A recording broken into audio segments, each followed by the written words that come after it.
चलो नया चैप्टर शुरू कर रहे हैं, set of and carry forward chapter पे आते हैं। पहले फर्क समझना, तो सेट ऑफ और कैरी फॉरवर्ड में फर्क क्या होता है। तो एक काम करना, ऐसा आ जाना, मेरे को नहीं तो फिर ऐसा दिखना पड़ेगा। हाँ, दोनों सामने रहो तो ज्यादा अच्छा रहेगा। कर दिया ना, छोड़ना चलता अपने को, क्लास वाली है। चलो समझो, देखो फर्क क्या है। अभी तक क्या अपन ने क्या पढ़े उस पर देखेंगे ना, ज्यादा अच्छे से समझ में आएगा। चीज क्या हो रही है, अपन ने जो पढ़े वो चीजें वो थोड़ी अलग है। देखो, अपन ने अभी तक के पूरा का पूरा टेक्स्ट क्या पढ़े, अब वो एंडिंग पे आ रहा है। टेक्स्ट की एंडिंग में बोलूँ तो अपना एक ही चैप्टर बचा हुआ है, अदर सोर्स का। वे काफी चल रहा चैप्टर है, 6 घंटे का टॉपिक है। मतलब कि अगर एक दिन बैठेंगे लगभग लगभग कंप्लीट हो जाता। पर दिक्कत क्या है, देखो सबसे पहले अपन क्या निकालते हैं, रेसिडेंशियल। रेसिडेंशियल के बाद में मैं अपने इनकम को 5 जगह करता हूँ। तो 5 जगह हुआ, मान लो कि salary, house property, PGBP, capital gain, और ये सबको मैं एक जगह लेके आता हूँ। अब सर एक जगह ला, देखो वो मैंने तुमको बताया था, एक चीज होती क्या है, जीटीआई, ठीक है। पर अब उसके पहले अपन को 2 स्टेप और सीखनी है बेटा। एक आएंगी सेट ऑफ, एक आएंगी कैरी फॉरवर्ड, और सर इसके बाद होता है अपना क्लबिंग। तो इसका मतलब क्या बोलना चाह रहा हूँ वो समझना। तो सेट ऑफ और कैरी फॉरवर्ड का मतलब क्या है, मान लो ये सैलरी है। सैलरी में हमेशा क्या रहेगा, मेरे को इनकम ही रहेगी, कभी लॉस होने का सवाल ही नहीं होता, इसके बाद खत्म हो जाती है। तो हाउस प्रॉपर्टी है, इसमें मेरे को लॉस है, अपन ने देखे थे लॉस आ सकता है, सेल्फ ऑक्यूपाइड रहे या फिर वो बाहर वाली रहे, लॉस हो सकता है। तो at the same time PGP, इसमें भी प्रॉफिट भी हो सकता है और लॉस भी हो सकता है। तो मान लो इसमें लॉस है, इसमें प्रॉफिट है, तो आपकी इनकम कितनी, मान लो पीजीपी में 50,000 की इनकम है और हाउस प्रॉपर्टी में 10,000 का लॉस है, तो आपकी जीटीआई क्या बोलूंगा मैं। सर लॉजिकली तो आपने बोल दिया 40,000 की इनकम हुई, लेकिन सर इसके लिए अलग से रूल्स एंड प्रोविजंस आपको दिए हुए हैं। अलग से आपको पूरे रूल्स पढ़ना है और सारे प्रोविजंस पढ़ने हैं। सर आज का टारगेट है 3 चैप्टर का। सर तीनों बहुत ज्यादा इंपॉर्टेंट है, तीनों यहीं पे काम आते हैं। सर 2 चैप्टर यहाँ पे काम आएंगे और एक चैप्टर लास्ट में टेक्स्ट के समय काम आता। तो क्या होने वाला है मैं बताता हूँ। तो सबसे पहला चैप्टर अपन पढ़ेंगे set of and carry forward. अगर मैं इसको पढ़ाने का टाइम में बोलूँ ना, तो हार्डली ये 1.5 आवर्स का चैप्टर है। यानी अगर पढ़ाने के स्टाइल से बोलूँ तो सर 1.5 घंटे में पूरा चैप्टर खत्म हो जाता। लेकिन इंपॉर्टेंट है इसके क्वेश्चन, यानी कि इतना समझना 90% ऑफ जनता को ये चैप्टर कठिन लगता है। 90% लोगों को सिर्फ 1.5 घंटे का चैप्टर जो कठिन लगता है। तो लॉजिक इसके पीछे सिर्फ एक ही है कि जब पढ़ने जाते हैं ना तो क्वेश्चंस नहीं करते, और क्वेश्चंस नहीं करोगे तो सेट ऑफ कैरी फॉरवर्ड का चैप्टर कभी जमेगा ही नहीं। पहले तो सबसे पहले वर्ड्स में कंफ्यूज हो जाते हैं, फिर अगली चीज कंफ्यूज होती है कि होने क्या वाला है। तो एक एक चीज आराम आराम से देखना है, होता क्या है, क्यों होता है। और इसके बाद अपना जो इंपॉर्टेंट चैप्टर है वो है क्लबिंग।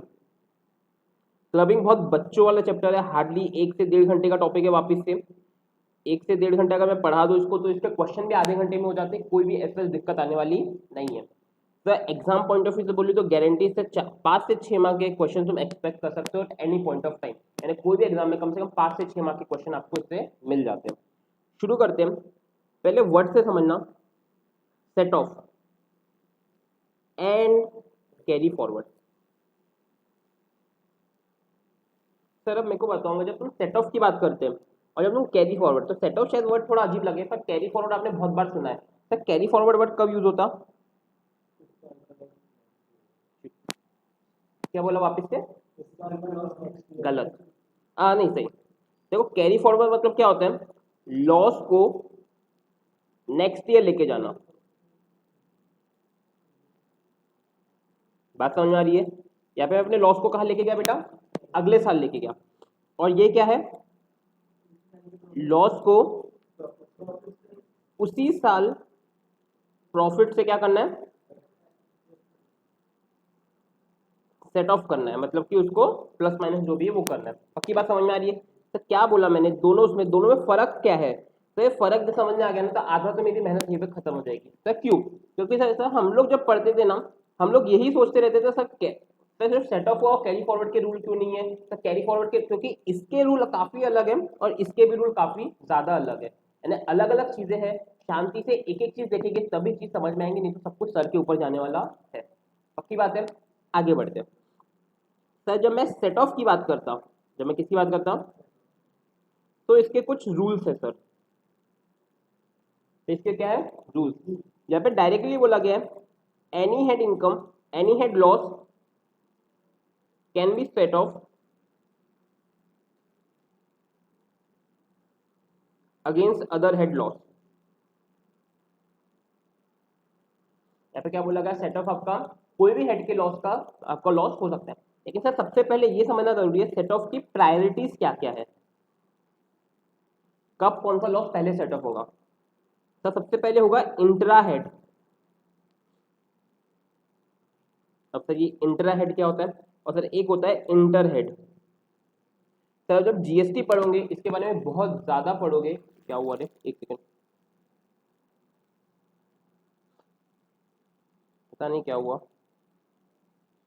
ये रुक गया है, छोड़ो, रिकॉर्डिंग नहीं रुकी, मैं इसको डेस्कटॉप व्यू पे करवा देता हूँ, छोड़ो, रिकॉर्डिंग तो हो रही है,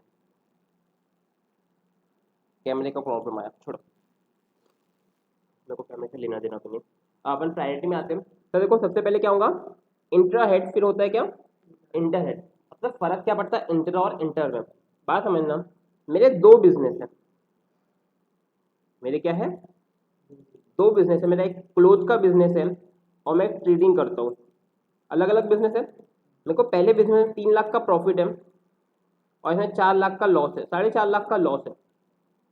बात समझ आ रही, 3 लाख का प्रॉफिट है, 4.5 लाख का क्या है इसमें।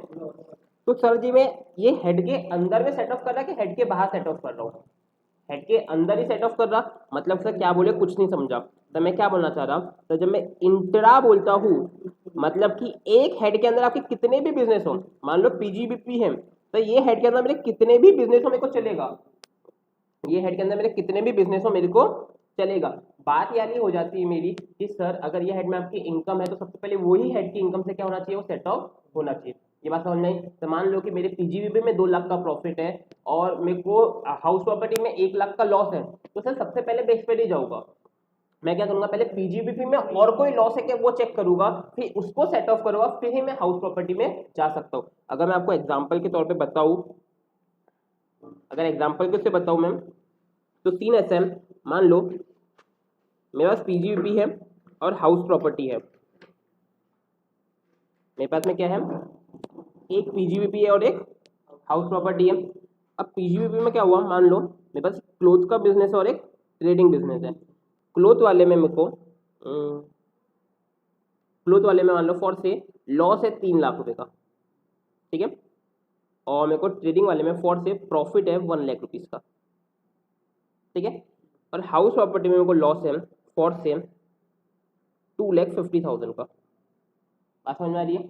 अब चीज क्या होगी, अगर मैं सेट ऑफ करने जाऊंगा तो सबसे पहले सेट ऑफ किसका करूंगा, इन दोनों का करूंगा, और फिर ही मैं इसका सेट ऑफ कर पाऊंगा। बात समझ आ रही, मतलब यहाँ पे 1 लाख का प्रॉफिट है तो सबसे पहले यहाँ पे 2 लाख की इनकम बचेगी और फिर ही मैं कोई और हेड पे जा पाऊंगा, किसमें, हाउस प्रॉपर्टी। यानी कि बात समझ में आई क्या, सबसे पहले मैं क्या करूंगा, मैं इंट्रा हेड करूंगा, इंट्रा हेड, और दूसरा फिर क्या करूंगा, इंटर हेड। अगर छोटी सी कहानी बताऊं, मान लो तुम्हारे घर पे खीर बनी, तुम्हारे घर में क्या बनी, खीर बनी, मेरे को बताओ 10 लोग हैं, सबसे पहले 10 लोगों को दोगे, किसी को और लगी तो और दोगे, बेटा जब तक एक घर की पूरी नहीं होती तब तक बाहर भेजोगे क्या, यही सेम चीज है, जब तक कि अपने घर का अपन घर पे सेटिस्फाई नहीं होते अपन बाहर कोई चीज भेजने वाले नहीं है। सेम चीज यहाँ पे भी अप्लाई होती, जब तक कि इंट्रा हेड अपन सेटिस्फाई नहीं हो जाते, कौन सा हेड, इंट्रा हेड अपन सेटिस्फाई नहीं होते, अपन इंटर हेड सेट ऑफ करने वाले नहीं है। ये बात समझ में आई, पक्की बात है। आगे बढ़े, चलो कुछ रूल्स देखते हैं। सेट ऑफ के रूल है, यानी कि सिर्फ याद करना है और कोई लॉजिक नहीं है इसके पीछे, हल्के फुल्के लॉजिक है जो मैं आपको बताते चलूंगा। सबसे पहले जो सेट ऑफ का रूल है वो है रिलेटेड टू 35 AD वाली इनकम और स्पेक्युलेट, एक एक लिखता हूँ। 35 AD मतलब कि जो स्पेशल बिजनेस थे मेरे, कौन से बिजनेस स्पेशल, कौन से था सर उसमें, वेयर हाउस वगैरह, कोल्ड फैसिलिटी सब कुछ था, तो उसकी जो लॉस रहेगा वो सिर्फ उसी की इनकम से सेट ऑफ हो सकता है। तो मतलब क्या हुआ, तो मान लो एग्जांपल के तौर पे मेरे को 35 AD का एक बिजनेस है, मेरा मेरा होटल है, उसमें मेरे को 10 करोड़ का लॉस है, तो 10 करोड़ का लॉस सेट ऑफ किससे हो सकता है, बस सर 35 AD के अगर कोई बिजनेस में प्रॉफिट आएगा, जब तक कि इसमें प्रॉफिट नहीं आता वो और कोई भी लॉस से सेट ऑफ होने वाला नहीं। अब सर बात आई नहीं सर लॉजिक, सर लॉजिक तो बताओ सर, बता दिए रट लिए बात खत्म हो गई। तो लॉजिक क्या है सर? लॉजिक बहुत सिंपल सा है। 3580 याद करो क्या था सर? 3580 में आपको डिडक्शन मिलता था कितना परसेंट? 100%। सर किसका मिलता था? लैंड, बिल्डिंग और फाइनेंशियल इंस्ट्रूमेंट। सर बंदे की बिल्डिंग ही 10 होटल बना रहा है तो बंदे का सब कुछ ही क्या है? बिल्डिंग में ही है। लैंड बहुत महंगी, फाइनेंशियल इंस्ट्रूमेंट मान लो सस्ते भी है। मान लो उसको टोटल डिडक्शन मिल गया 10 करोड़ का। अब सर अगले वो 100 साल तक पैसे कमाएगा तो भी 10 करोड़ नहीं कमाएगा, अपन बोलेंगे। मान लो कि कहने कभी इनकम टैक्स भरेगा ही नहीं, ऐसा थोड़ी नहीं चलेगा। यानी कि अगर उसको कैपिटल गेन हुआ तब भी वो पैसे नहीं भर रहा, तो उसको अदर सोर्स में इनकम हो गई तब भी वो नहीं भरेगा, क्योंकि बोलेगा इससे मैं सेट ऑफ कर जाऊंगा, 10 करोड़ का बिजनेस है। यानी कोई भी बंदा इन्वेस्टमेंट, मैं को बताओ, इन्वेस्टमेंट करने से अच्छा क्या करेगा? 3580 का कोई भी धंधा खोल लेगा, उसमें सारा का सारा सेट ऑफ उठा लेगा और बोलेगा कि मेरे को कोई भी इनकम में टैक्स भरने की जरूरत ही नहीं है। लॉजिक समझ में आ रहा है? इसलिए ऐसा सिंपल सा लॉजिक बोलेगा। हम चाहते हैं कि ये बिजनेस खुले, हम चाहते हैं कि 3580 वाले बिजनेस खुले। गवर्नमेंट क्या बोलती है? हम चाहते हैं, इसलिए हम तुमको डिडक्शन भी देंगे, लेकिन बेटा हम आप लोगों को इस पे सेट ऑफ नहीं देंगे। सिर्फ अगर इसी की इनकम होगी तो ही आपको सेट ऑफ मिलेगा, नहीं तो आपको सेट ऑफ मिलने वाला नहीं।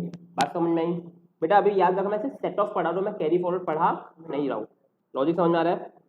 अगली चीज 3580 समझ में आया। दूसरा है बेटा स्पेक्युलेटिव इनकम। अच्छा ये क्या बला है सर? स्पेक्युलेटिव इनकम ये पीजीबीपी में होती है। मैंने आपको एक हल्का सा ग्लिम्स दिया था इसका। सर पीजीबीपी में क्या बोलता है सर? जिस चीज की आप डिलीवरी नहीं लेते, जिस चीज की आप डिलीवरी नहीं लेते उसको स्पेक्यूलेट करते हो, उस चीज को क्या बोलता हूं मैं? स्पेक्यूलेटिव ट्रांजेक्शन बोलता हूं। सर जैसे कि मान लो कमोडिटी मार्केट है, कमोडिटी मार्केट में मैंने एक सौदा किया कि मैं 100 किलो तुअर दाल खरीदूंगा at the rate 50। At the rate क्या? मैंने खरीदा नहीं, वो एक जगह पड़ी हुई है, मैंने अगले हफ्ते उसे बेच दिया 100 किलो ऑफ तुअर दाल एट द रेट 55। मेरे को क्या हो गया? फायदा हो गया। तो कितने रुपए का प्रॉफिट हुआ? तो 5 रुपीज का इंटू 100 यानी कितने रुपए हो गए? 500 रुपये हो गए। तो 500 रुपये मैंने कमाए, 500 रुपये मैंने कमाए, लेकिन सर यहाँ पे मैंने क्या डिलीवरी ली क्या किसी भी चीज की? तो डिलीवरी नहीं किया मतलब क्या? तो मेरे पास माल आया क्या? नहीं, मेरे पास से मेरे बुक एंट्री हुई, उसको जो इससे जो कमाई होती है उसको कौन से ट्रांजेक्शन बोला जाता है? तो जिस भी चीज में डिलीवरी इन्वॉल्व नहीं होती, आपने नॉर्मली नाम सुना होगा फ्यूचर्स। तो फ्यूचर्स क्या होते हैं सर? मार्केट में ट्रेड होते हैं। तो मैं और अच्छे वर्ड बताता हूँ आपने। तो पुट ऑप्शन और कॉल ऑप्शन याद आ रहा है क्या कुछ एसपी वालों 12th में? पुट ऑप्शन और कॉल ऑप्शन क्या था सर? बेचने का सौदा, और सर ये था खरीदने का सौदा। तो ज्यादा डीप में नहीं जाऊंगा। तो बेचना और खरीदना क्या होता है? तो जो चीज मेरे पास नहीं है उसको मैं बेच सकता हूँ, तो उसको मैं बोलता हूँ पुट ऑप्शन। और जो चीज मेरे पास नहीं है उसको मैं खरीद सकता हूँ, उसको क्या बोलता है मैं? Call option. तो ये सब कुछ शेयर मार्केट में चलता है at the time of futures की, जब तुम डील करते हो। तो फ्यूचर्स मतलब मेरे पास अभी जो नहीं है उसको मैं अभी बेच सकता हूँ, तो अभी बेच दिया और फ्यूचर में उसको खरीद लूंगा, और जो भी इससे फायदा होगा तो वो मेरी क्या हो जाएगी? इनकम। मान लो मैंने अभी टाटा के शेयर्स बेच दिए, मेरे पास है कुछ ही नहीं, मैंने बेच दिया, मैंने बेच दिया मान लो 230 रुपये में। मैं उसको सौदा क्या कि मैं देखो बेच देता हूँ, ठीक है? अब मेरे को बेच तो दिया, मेरे को खरीद के देना पड़ेगा। मैंने अगले हफ्ते उसको खरीद के दे दिया मान लो 210 में। मैंने बेचा था 230 में, मेरे को लगा कि इसका प्राइस कम होने वाला है, मैंने अभी बेच दिया, फ्यूचर में इसको क्या करूंगा मैं? खरीद लूंगा। कितने में खरीदा मैंने? 200। तो फायदा कितने का हुआ? तो 20 का। मेरे को तो मैं क्या, मेरे पास शेयर था क्या? मैंने सामने वाले को शेयर दिए भी नहीं दिया। तो ये जो ट्रांजेक्शन होता है सबको क्या बोला जाता है? Speculative transaction. क्या बोला जाता है? तो बहुत हो गया स्पेक्युलेटिव में। अब सिंपल सी बात जो स्पेक्युलेटिव में आएंगी, तो स्पेक्युलेटिव की का लॉस, स्पेक्युलेटिव इनकम का लॉस सिर्फ स्पेक्युलेटिव के प्रॉफिट से सेट ऑफ हो सकता है। तो क्या बोला मैंने? स्पेक्युलेटिव का लॉस स्पेक्युलेटिव की इनकम से ही सेट ऑफ हो सकता है। बात समझ में आई? सर अपना अदर सोर्स हुआ नहीं है, वहाँ पे एक नाम बहुत बार आएगा, owning and maintenance of race horses. Owning and maintenance of race horse. Sir इसका मतलब क्या होता है रेस हॉर्स का? सर आपने देखे होगा कि रेस हॉर्स इंडिया में लीगल है, उस पर सट्टा लगाना लीगल है, इसलिए अलग रखा गया। अगर आपको इस चीज में लॉस होता है, इस चीज में क्या होता है? तो यहाँ पे सट्टा लगाने की बात नहीं हो रही है, यहाँ पे सट्टा लगवाने की बात होती है। फर्क है, सट्टा लगाना अभी भी इलीगल है, पर सर जब सट्टा लगाने की बात होती है, यानी कि जो ओन करता है रेस हॉर्स को और जो उसको मेंटेन करता है और फिर उसको फिर उन लोगों को देता है, यानी शादी वादी में भी ओनिंग एंड मेंटेनेंस होती है हॉर्स रेस की। तो नॉर्मली जब रेस होती है, चलो अभी इतना ध्यान रखो कि इंडिया में लीगल है, हॉर्स रेस लीगल है, इसमें सट्टा लगाना भी लीगल है। ज़्यादा नहीं समझाता, हॉर्स रेस भी लीगल है और इसमें सट्टा लगाना भी लीगल है। बात समझना, इसमें अगर तुमको कोई लॉस है, इसमें अगर क्या है तुमको कोई, तो सही सेट ऑफ होगा सिर्फ इसी की इनकम से। लॉजिक समझ में आया? क्या बोलना चाहता हूँ, तो नॉर्मली धंधे में बहुत ज़्यादा लॉस होता है, बहुत ज़्यादा प्रॉफिट होता है, इसलिए इसको अलग ही रखा गया है। इसको बोला कि बाकी चीज़ें को सेट ऑफ करने नहीं देंगे। इतना ठीक है, आगे बढ़े। तो सर आगे बढ़ते अपन, चीज़ ऐसी है, तीन चीज़ें पढ़े अपन ने अभी तक के। सबसे पहले क्या थी, 35 AD, तो किससे होगी, सिर्फ उसी की इनकम से होगी। तो दूसरी चीज़ पढ़े अपन ने क्या, स्पेक्युलेटिव ट्रांजेक्शन, पक्का ये भी किसी से होगी, तो उसी की इनकम से होगी। सर तीसरी चीज़ पढ़े अपन ने, owning and maintenance of horse race, तो ये भी उसी की इनकम से होगी। ये बात समझ नहीं, पक्का। सर चौथे पे जा रहा हूँ। सर अगर आपको शॉर्ट टर्म कैपिटल लॉस है, तो दो लॉस हो सकते हैं, शॉर्ट टर्म कैपिटल लॉस और लॉन्ग टर्म कैपिटल लॉस। तो इसको मैं आगे बोलूँगा, ये छोटा भैया है, ये छोटा भैया, और ये सर छोटा भैया दोनों से डरता है, इसलिए आप इसकी इनकम को शॉर्ट टर्म कैपिटल गेन से भी सेट ऑफ कर सकते हो और लॉन्ग टर्म कैपिटल गेन से भी सेट ऑफ कर सकते हो। Eight the same time sir अगर लॉन्ग टर्म वाला बड़ा भैया सिर्फ खुद की बात सुनता है, तो सिर्फ इसको लॉन्ग टर्म कैपिटल गेन से सेट ऑफ कर सकते हो। बात समझ नहीं, पक्का। तो रूल समझ में आने का, 35 AD वाला है सिर्फ 35 AD से जाएगा, तो स्पेक्युलेटिव है सिर्फ स्पेक्युलेटिव से जाएगा, तो ओनिंग एंड मेंटेनेंस है सिर्फ ओनिंग एंड मेंटेनेंस से जाएगा, तो शॉर्ट टर्म कैपिटल गेन है सिर्फ शॉर्ट टर्म कैपिटल गेन और लॉन्ग टर्म से होगा, तो लॉन्ग टर्म है तो सिर्फ लॉन्ग टर्म से ही होगा। बात समझ में आई, पक्का। तो छठवा है, अगर हाउस प्रॉपर्टी का लॉस है, थोड़ा सा ध्यान देना, अगर हाउस प्रॉपर्टी का है तो इंट्रा तो कितना भी सेट ऑफ हो सकता है। इंट्रा का 10 लाख का लॉस है, 10 लाख का सेट हो जाएगा सर, लेकिन इंट्रा एक से ज्यादा हाउस प्रॉपर्टी है तो आपस में कितना भी सेट ऑफ हो सकता है। लेकिन सर ये इंटर हेड, कौन सा हेड, सिर्फ 2 लाख रुपए तक का ही सेट ऑफ हो सकता है। सिर्फ कितने रुपए का सेट ऑफ हो सकता है, तो उससे ज्यादा हम इन हाउस प्रॉपर्टी को सेट ऑफ नहीं कर सकते। कौन से हेड में, इंट्रा है, इंटर हेड में। क्या बोला, क्या एग्जांपल देता हूँ मैं आपको समझना। मान लो आपके पास में 3 हाउस प्रॉपर्टी है, house property 1, house property 2, house property 3, ठीक है। मान लो इसमें 6 लाख का लॉस है, इसमें 8 लाख का लॉस है, और इसमें सिर्फ 10 लाख का प्रॉफिट है। एग्जांपल क्या दिया, तो 3 हाउस प्रॉपर्टी है, हाउस प्रॉपर्टी 1, 2 एंड 3, तो लॉस है 8 लाख, 6 लाख और इनकम कितनी है 10 लाख। तो ये सॉरी कहा गया, फक गया, आप चला लेते। तो बात कैसी हुई, तो दो में क्या है तुमको लॉस है, एक में प्रॉफिट है। तो सर सबसे पहले कौन सा हेड यूज करता है मैं, इंट्रा। सबसे पहले कौन सा हेड यूज करेंगे अपन, इंट्रा। सर इंट्रा में कितना भी हो सकता है, मतलब सर ये 14 लाख पूरा का पूरा सेट ऑफ नहीं होगा, क्योंकि इनकम कितनी बस 10 लाख की, तो सर 10 लाख पूरी सेट ऑफ हो जाएगी, यानी सर लॉस कितना बचा बस 4 लाख का। फॉर से तुमको पीजीबीपी में 13 लाख की इनकम थी, कितने की इनकम थी, सर यहाँ पे आप कितना हेड लॉस सेट ऑफ कर पाओगे, बस सर ये 4 लाख का पूरा लॉस सेट आपका होने वाला नहीं है, सिर्फ कितना होगा सर 2 ही लाख का होगा। बस समझे, बाकी के 2 लाख क्या हो जाएंगे, कैरी फॉरवर्ड हो जाएंगे। वो कैरी फॉरवर्ड के रूल में तुमको मैं बताऊंगा कैसे कैरी फॉरवर्ड होते हैं, लेकिन सर सेट ऑफ कितना होगा, बस 2 लाख ही सेट ऑफ हो सकता है। अगर 4 लाख का प्रॉफिट है, हाँ, 2 लाख तो भी उधर जाएगा प्रॉफिट। कौन सा प्रॉफिट, हाउस प्रॉपर्टी में 4 लाख का प्रॉफिट है, प्रॉफिट को सेट ऑफ क्यों करना है, लॉस दूसरे का दूसरे से फर्क नहीं पड़ता सर, ये वन वे है, सर पे सिर्फ लॉस की बात हो रही है। हाउस प्रॉपर्टी से बाकी कोई भी है तो कितना भी सेट ऑफ कर सकते हो। मेरे को बता, अगर यहाँ पे ऐसा रहता कि हाउस प्रॉपर्टी में 4 लाख का प्रॉफिट है और पीजीबीपी में 8 लाख का लॉस है, तो पूरा का पूरा 4 लाख का यहाँ पे सेट ऑफ हो जाता, पीजीबीपी में कितना बचा, 4 लाख का ही लॉस बच जाता। बात है, जैसे वन वे है, मतलब कि हाउस प्रॉपर्टी में अगर लॉस है तो सर 2 लाख का मेरे को फर्क पड़ेगा, सर बाकी कोई फर्क पड़ने वाला नहीं है। तो वैसे ही मैं कोई वन वे का बहुत गंदा एग्जांपल देखा था जो एग्जाम में बहुत बार आता। यहाँ पे अपने स्पेक्युलेटिव का लॉस है, स्पेक्युलेटिव का लॉस है तो किससे सेट ऑफ हो सकता है, वो सिर्फ स्पेक्युलेटिव की इनकम से, लेकिन सर उल्टा नहीं है। तो मतलब क्या, मान लो सर पीजीबीपी नॉर्मल बिजनेस में मेरे को लॉस है 1 लाख रुपए का, पीजीबीपी के नॉर्मल बिजनेस में को क्या है बेटा, लॉस है 1 लाख रुपए का। Eight the same time speculative में इनकम है 1.5 लाख रुपए की। पीजीबीपी के स्पेक्युलेटिव में क्या है, मेरे को इनकम है 1.5 लाख की और नॉर्मल में लॉस है। क्या सर सेटअप होगा, क्या क्या सर सेटअप होगा, स्पेक्युलेटिव इनकम है और नॉर्मल में लॉस है। अभी होगा। यहाँ पे मैं ऊपर आपको यही सिखाने वाला था अगली चीज। तो ये सारा का सारा वन वे है सर। अगर 35 AD में लॉस है तो सर फिर वो 35 AD की इनकम से सेट ऑफ हो सकता है, लेकिन सर 35 AD की इनकम से कुछ भी सेट ऑफ करो ना चलता है। यहाँ पे कहीं पे बोला क्या 35 AD की इनकम से सेट ऑफ नहीं हो सकता? सर बहुत भारी चीज यही है जिसको लोगों को ऐसा समझ में आ जाता है, क्वेश्चन में फट जाती है। तो इसलिए मैं आपको बोल रहा सेट ऑफ का चैप्टर क्वेश्चन वाइज बहुत ज्यादा इंपॉर्टेंट है, आराम से समझते हैं अपन वापस से। तो सबसे पहली चीज 35 AD में क्या है, लॉस है। तो ये किससे जाएगा, सिर्फ 35 AD की इनकम से सेट ऑफ हो सकता है। एक एग्जांपल लो, एग्जांपल मेरे पास 35 AD वाले बिजनेस में लॉस है 5 लाख रुपीज का। मेरे को नॉर्मल PGBP का भी लॉस है,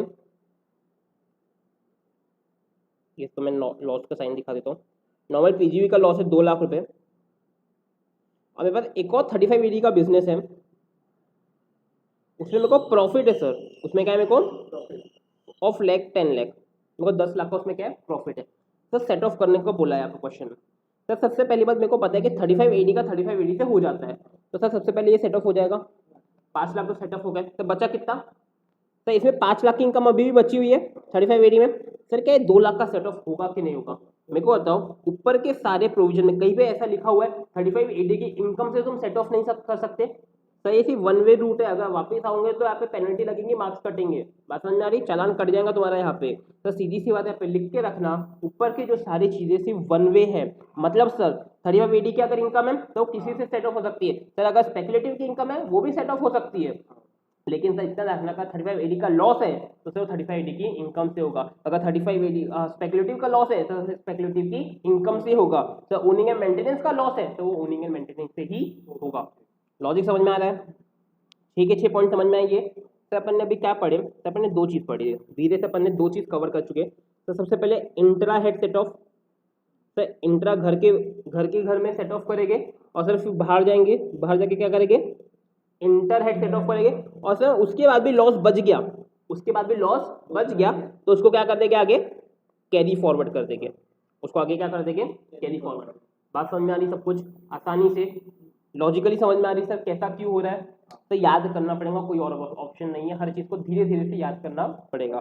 तो सर मैं आ जाता हूँ आपके नोट्स में, निकाल लेता हूँ अपना हाईलाइटर। तो सबसे पहले ऊपर बहुत बच्चों वाली बातें लिखी हुई है।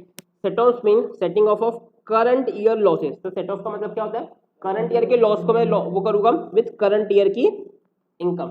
तो सेट ऑफ का मतलब सिंपल सा जो इनकम है उससे मैं सेट ऑफ करूंगा किसको, लॉसेस को। तो carry forward and set off means setting off losses of preceding year loss, preceding with current year income. तो carry forward and set off का जो पुरानी कैरी फॉरवर्ड होके आई है सर उसको भी इस पर सेट ऑफ करूंगा, तो सर दोनों का मतलब ये हो जाता है there can be no loss under the head salary. तो सैलरी के अंदर कभी लॉस हो सकता है क्या? सर लॉजिकली बताओ, सैलरी के अंदर लॉस हो सकता है क्या? तो sir there is no question of set off under the head salary. पक्की बात है? तो सैलरी में आपको ऐसा कुछ भी देखने को नहीं मिलेगा। फिर लॉसेस ऑफ लॉटरीज, ये सर इंपॉर्टेंट पॉइंट है क्योंकि बहुत जगह काम आएगा। तो ये बहुत इंपॉर्टेंट पॉइंट है अपने losses of lotteries in the case of other source में पढ़ेंगे लॉसेस ऑफ लॉटरीज का। तो उसको प्यार से अपन कौन सी इनकम बोलते हैं, कैजुअल इनकम। प्यार से क्या बोलते हैं? तो casual income can not be set of, उसको अपन कहीं से भी सेट ऑफ नहीं कर सकते। Any income including income from lotteries इस, ना मेरा कोई है ना मैं किसी की। बात समझ में आई? Losses under any head can not be set off against lottery income. यानी लॉटरी का स्पेशल प्रोविजन सर यहाँ पे दिया हुआ है, मैं आपको यहीं पे कंफर्म कर देता आगे की जगह। सर लॉटरी का ना ही किसी से क्या हो सकता, उसके ना ही लॉस सेट ऑफ हो सकते, ना ही उसकी इनकम सेट ऑफ हो सकती। जो अपन ने अभी देखा 35 80 की अगर इनकम है तो सर किसी को भी कर सकता, लेकिन सर जो मैं किसकी बात करता, तो लॉटरी की बात करूंगा तो सर अगर इसमें लॉस है, आपने 100 रुपए की टिकट खरीद ली हो तो कुछ नहीं पता, लॉस हो गया 100 रुपए की टिकट का, तब उसका कहीं भी सेट ऑफ मिलने वाला नहीं है। तो आपको 50 लाख की लॉटरी की इनकम हो गई, तो पीजीपी में लॉस है 1 लाख रुपए का, तो वो इनकम भी सेट इनकम से भी लॉस सेट ऑफ होने वाला, यानी इसलिए यहाँ पे वर्ड क्या लिखा है, ना मेरा कोई है ना मैं किसी की हूँ। बात समझ में आ रहा है? स्पेक्युलेटिव बिजनेस का प्रॉफिट पीजीबीपी में हो सकता है, स्पेकुलेटिव बिजनेस ट्रांजैक्शन का। हाँ हो सकता है ना, लोगों का बिजनेस होता है, स्पेकुलेटिव लीगल है, लॉटरी भी लीगल, लेकिन लॉटरी को कैजुअल इनकम बोला गया। स्पेकुलेटिव में दिमाग लगता है, जो फ्यूचर्स वगैरह जो खरीदते हैं शेयर्स में, उसमें दिमाग लगता है, सिर्फ डिलीवरी नहीं होती, तुम स्पेकुलेट कर रहे हो। पर कैजुअल इनकम वैसी नहीं होती। कैजुअल इनकम क्या होती है, तुम्हारा कोई स्किल नहीं लग रहा, तुमको कोई चीज लग रही नहीं है। ये अपन डिटेल में पढ़ेंगे अदर सोर्स के अंदर कौन कौन सी कैजुअल इनकम के अंदर आती है। अगर यह भी बताना चाहूँ तो क्रॉसवर्ड जो लोग भरते हैं, लॉटरीज, ये सारी चीजें क्या है तुम्हारी कैजुअल इनकम के अंदर आती है। स्पेकुलेटिव काफी अलग चीज हो जाता है। अगली चीज लॉसेज अंडर पीजीवीपी इंक्लूडिंग क्या 3580 वाली इंक्लूडिंग कैपिटल गेन, ये जो अपने owning and maintenance of resources पढ़े, कैरी फॉरवर्ड, ये अपने ऑलरेडी एक जगह पढ़ चुके हैं। अगर याद आ रहा होगा जिसने पहला वाला return of filing of income देखा है तो उसमें अपने एक टॉपिक पढ़े थे लॉस रिटर्न। सर अगर आपका लॉस का रिटर्न है तो आपको अगर ड्यू डेट पे आपने फाइल नहीं किए, ड्यू डेट पे अगर फाइल नहीं करते तो आपको लॉसेस को कैरी फॉरवर्ड करने नहीं मिलता। ये बात मैंने तब बोला था, तो यहाँ पे वही लिखा हुआ। लेकिन सर आप पे भी हाउस प्रॉपर्टी का आपको मिल जाता था, तो आपका डेप्रिसिएशन का आपको मिल जाता था। बात समझ आ रही? तो नीचे में वही लिखा है, नीचे की लाइन पढ़ो। अगर नीचे की लाइन पढ़ोगे तो ऊपर की अपने समझ आएगी। अगर जो under house property can be carry forward even if the income return after the due date, तो डेप्रिसिएशन भी आपको मिल जाता है अगर ड्यू डेट के बाद में भरे तो। बात समझ में आ रही? तो सर ऊपर का पढ़ोगे तो सर 3580 वाला नहीं मिलेगा, सर पीजीपीपी का नहीं मिलेगा, कैपिटल, यानी सर इन दोनों को छोड़ के सर कोई भी हेड का आपको आगे कैरी फॉरवर्ड करने मिलने वाला, अगर आपका क्या है लॉस का रिटर्न है और आपने ड्यू डेट पे अपना रिटर्न भरा नहीं है। लॉजिक समझ में आया? आगे ये सर बहुत ज्यादा इंपॉर्टेंट, इसको 10 बार मार्क कर लो। Sir losses from a source of income which are exempt are not allowed as set off. तो इसका मतलब क्या होता है मैं समझाता हूँ। तो बात समझना, कौन सी इनकम को एग्जम्प्ट इनकम, कोई एग्जम्प्ट इनकम बताओ। मान लो डिविडेंड है, डिविडेंड 10 लाख रुपए तक है एग्जम्प्ट है, जो अदर सोर्स में अपन पढ़ेंगे। डिविडेंड 10 लाख रुपए तक क्या है एग्जम्प्ट है। आपने किसी कंपनी में पैसे लगाए, शेयर्स में पैसे लगाए और वो डूब गया, पैसा डूब गया, मैं कहता हूँ जो इनकम आने वाली वो क्या है एग्जम्प्ट है। सर जो तो आपको एग्जम्प्ट सोर्स से अगर कोई लॉस हुआ है, अगर कोई एग्जम्प्ट सोर्स से लॉस हुआ है तो उसका सेट ऑफ देने दोगे क्या? तो मैं कहता हूँ अगर वहां से इनकम होती तो क्या वो टैक्सेबल होती क्या? अगर वहां से इनकम होती तो वो टैक्सेबल होती क्या? नहीं, वो तो क्या होती सर एग्जम्प्ट होती। तो एट द सेम टाइम अगर सर वहां से लॉस हुआ है तो सर उसका आपको सेट ऑफ भी लेने नहीं देंगे, तो उसका सेट ऑफ भी लेने नहीं देंगे। बात समझ में आई? कुछ घुसा के दिमाग में, इससे क्या बोलना चाह रहा हूँ मैं सर, एक सिंपल सी बात है कि सर जो तुम्हारी इनकम एग्जम्प्ट है मतलब उस पर टैक्स लगने वाला क्या नहीं लगने वाला। सर सेट ऑफ का मतलब क्या सर, तुमको कम टैक्स लगे इसलिए हम तुमको क्या दे रहे सेट ऑफ दे रहे। सर जिस इनकम पे टैक्स ही नहीं लगता तो उसके हम तुमको काय को दे। लॉजिक समझ में आएगा सर? सर बहुत ज्यादा इंपॉर्टेंट, गलतियां बहुत होती है इसमें। यहाँ पे आप बाजू में हिंदी में लिख के रखना, तो जिस पे टैक्स नहीं उस पे सेट ऑफ भी नहीं। लॉजिक समझ में आया? तो अगला point, broadly set of can be 3 type. तो 3 टाइप के होते हैं। सबसे पहले इंटर सोर्स है, तो दूसरा क्या है इंटर हेड, और फिर क्या होता है तुम्हारा कैरी फॉरवर्ड। बात समझ में आ रही? तो सबसे पहले घर में करेंगे, फिर घर के बाजू वालों को देंगे और सर फिर अगले मोहल्ले वालों को, यानी कि आगे क्या कर देंगे उसको कैरी फॉरवर्ड। या फिर अगर लॉजिकली समझोगे पहले घर पे खाओ, बाजू वाले को दो, और जो बच गया उसको अगले दिन खाओ, वो क्या हो जाएगा मेरा कैरी फॉरवर्ड। आगे any loss has to be set off first within the same head. सबसे पहले क्या होगा जो आपको मैंने समझाया, तो इंट्रा हेड होगा, सेम हेड के अंदर होगा। Only after some other head, से पहले जब तक इंट्रा नहीं होता आप इंटर कर नहीं सकते, जब तक इंट्रा नहीं होगा आप इंटर कर नहीं। और set off has to be done after clubbing of income. इसको भी बहुत इंपॉर्टेंट मार्क के रखो, क्योंकि सर सेट ऑफ तभी होगा जब क्लबिंग हो चुकी होगी। और सर क्लबिंग क्या होती है वो नेक्स्ट चैप्टर में अपन देखेंगे। तो पहले जब तक कि आपकी क्लबिंग नहीं होगी आप सेट ऑफ नहीं कर सकते। पक्की बात है? अब आगे तो set of and carry forward of losses under the head house property. तो हाउस प्रॉपर्टी में carry forward of set of sir कैसे होता है? तो if any person has loss from any house property, such loss can be set off from any income. Sir इसको अब हेडलाइटर का थोड़ा सा इस्तेमाल करेंगे sir, any income. Sir any income मतलब सर कोई भी एनी अदर हाउस प्रॉपर्टी की इनकम से सेट ऑफ हो सकता है। यानी सर इसी को क्या बोलता है मैं प्यार से इंटर सोर्स एडजस्टमेंट। सर इसमें कोई लिमिट है क्या सर इतना ही अमाउंट हो सकता है? नहीं सर कितना भी अमाउंट लेके आओ उसका कोई फर्क पड़ता नहीं है। तो एग्जांपल है एक्स के पास में कितने घर है, 2 घर है, उसको एक में 54,000 का लॉस है, एक में इनकम है 90,000 रुपए की। तो क्या होगा सर अपन क्या करेंगे सर 54,000 रुपये उसमें क्या कर देंगे एडजस्ट कर देंगे, यानी उसकी इनकम कितनी बच जाएगी सिर्फ 36,000 रुपीज बच जाएगी। पक्का? तो sir as per section 71 unadjusted loss of house property can be set off from the income of other head. Sir other head से भी अपन सेट ऑफ कर सकते हैं। It is called as a interhead sir, लेकिन एक से नहीं कर सकते, वो कौन सा है जो अपन ऑलरेडी ऊपर देख चुके हैं सर, लॉटरी। सर लॉटरी की इनकम से अपन इसको सेट ऑफ करने वाले नहीं है, पक्की बात है। तो वापस से आ जाते हैं नीचे।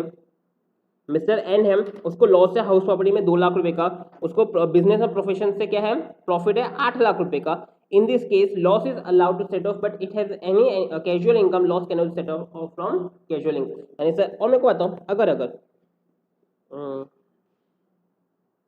एक सेकेंड, यहाँ पे दिया हुआ नियम, मान लो ये 2.5 लाख रुपए होता तो कितना सेट ऑफ कर पाते, 2 लाख ही कर पाते, पक्की बात है।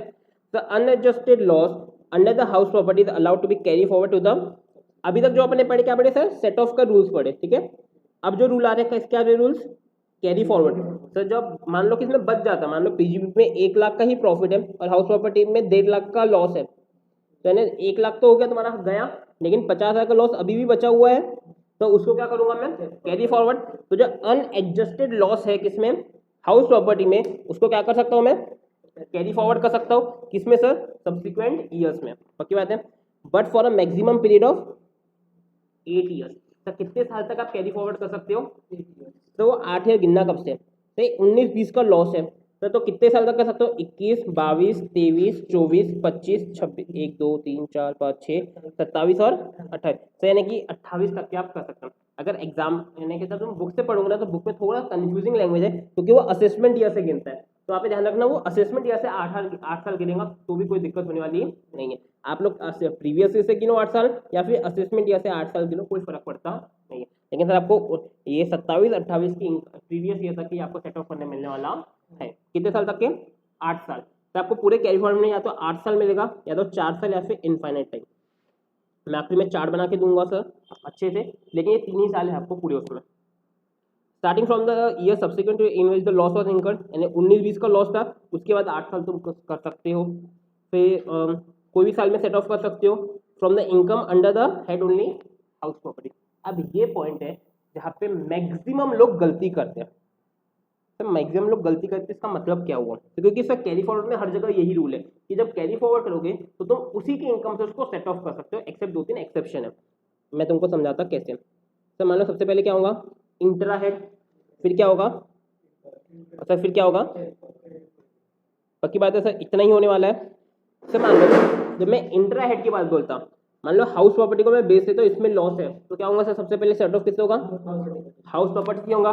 सर इंटर में क्या होगा, एनी प्रॉपर्टी, पर लिमिट कितनी डाल दी इसमें, 2 लाख। और सर कैरी फॉरवर्ड में सिर्फ और सिर्फ वो किससे होगा, फिर वापस से सिर्फ और सिर्फ किससे होगा, सिर्फ हाउस प्रॉपर्टी से ही होगा, और वापस से एनी अमाउंट। बात समझ में आ रही क्या बोलना चाह रहा हूँ मैं।